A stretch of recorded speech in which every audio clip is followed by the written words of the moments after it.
feeling and the attitude. And then, of course, another thing that was interesting is that right during that time was the time when they were planning the Thriller tour. And so as a result, there were all kind of promotional men and people that would come to the studio. So he was trying to produce me while that was taking place, and that was a big circus. But the one thing I remember that was really interesting about Centipede is when he put the song on, and he played it in what he called the biscuits, which were the large speakers. He said, now, if they burst, it's a hit. But he said if they don't, it's not a hit. So he cranked it up a little, and he started playing it. He got so into it. He jumped up on the console, the back of the console, and he started dancing crazy and screaming. And, of course, they blew up. He knew it was a hit. Okay, Tito, what did you think when I Want You Back became your first hit? You'd been on Steel Town in Gary, Indiana. You had a couple records. And finally, you hit the big time. What did you think, especially because your mother and your sister Rebe didn't really like the record? Well, I Want You Back from day one. We had other records. I'm a big boy now with Steel Town Records in Gary, Indiana, but we had worked with Motown. And saying that they put together a brilliant first album for the brothers with I Want You Back, kicking it off into ABC. But we knew it would be a hit. We were so excited. I had a little transistor radio. We were living in Hollywood at the time. And I heard it coming on the station. I'll never forget the station, KGFJ. And I ran down screaming, you know, it's on the radio, it's on the radio. So here's five brothers like this and screaming and excited.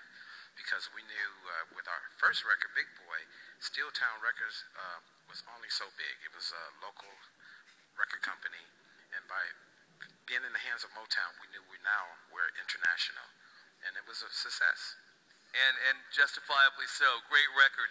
Okay, we're going to wrap it up. What is your fondest memory of Michael Jackson? And we'll start with you, Thomas. A couple of months before the trial, my only sibling, my sister, became ill with cancer. She had a brain tumor and a lung tumor. She had the brain tumor removed. It looked very successful. We were hopeful. She left the hospital. She came home. There was a bouquet of flowers bigger than a door. And she said to herself, where did this come from? And there was a little poem from Michael, wishing her well. Fantastic. Susan. Well, for me, it was 1 week before the verdict, and it was a few days before the closing argument.